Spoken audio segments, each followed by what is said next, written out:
on se prépare, Nathalie, à une soirée comme celle que vous allez présenter, comme le débat 2017? On travaille, deux, on travaille, trois, on travaille, quatre, on essaie de s'alimenter à peu près tellement on est tendu, malgré la tension. De dormir aussi, pas de rêver la nuit qu'on a un trou, que je sais pas quoi, qu'il y a un drame qui se passe, qu'on devient complètement nul en 12 secondes. Après, moi seul le travail enfin, le fait de se plonger dans les programmes des deux, d'essayer de faire une articulation.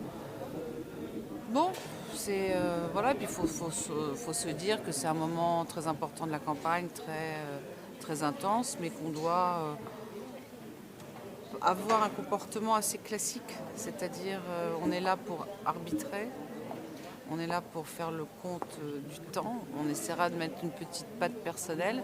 Mais vous êtes en retrait dans ce genre de soirée, le Oui, journaliste, il est en retrait. Oui, on est en retrait. On est là pour être objectif, on est là pour compter le temps et on est là pour être des facilitateurs de débat. Ce qui ne veut pas dire qu'on va être des ânes à regarder comme ça, mais j'ai connu des journalistes largement aussi brillants, voire plus brillants que moi, qui ont exercé ce type de débat en disant oui, effectivement, on est surtout là pour animer, mais pour faire en sorte que le débat se passe bien et que tous les thèmes soient traités, plus que pour être dans une interview comme on peut être dans une émission politique classique. Et si le ton monte entre les deux candidats, quelle sera votre Si attitude? le ton monte, l'attitude, ce sera d'essayer de les ramener à la raison et de leur dire que ça ne sert à rien, qu'on n'est pas sur un... Enfin, je ne suis pas persuadée que ça se passe, je pense que le ton sera assez haut, mais qu'on monte en leur disant simplement que c'est du temps perdu et qu'après, il ne faudra pas venir nous dire qu'on n'a pas parlé d'Europe ou pas parlé d'école, parce qu'au lieu de répondre contre projet, fond contre fond, ils ont préféré... Enfin, il y a eu une espèce de cirque qui s'est mis en place et voilà.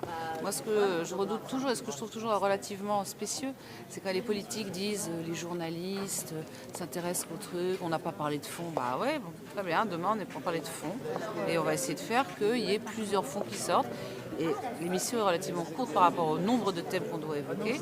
Donc essayons de le faire en bonne intelligence, de manière à non pas faire tout, parce qu'on ne pourra pas tout faire, mais à aborder le plus de choses et surtout de façon la plus concrète.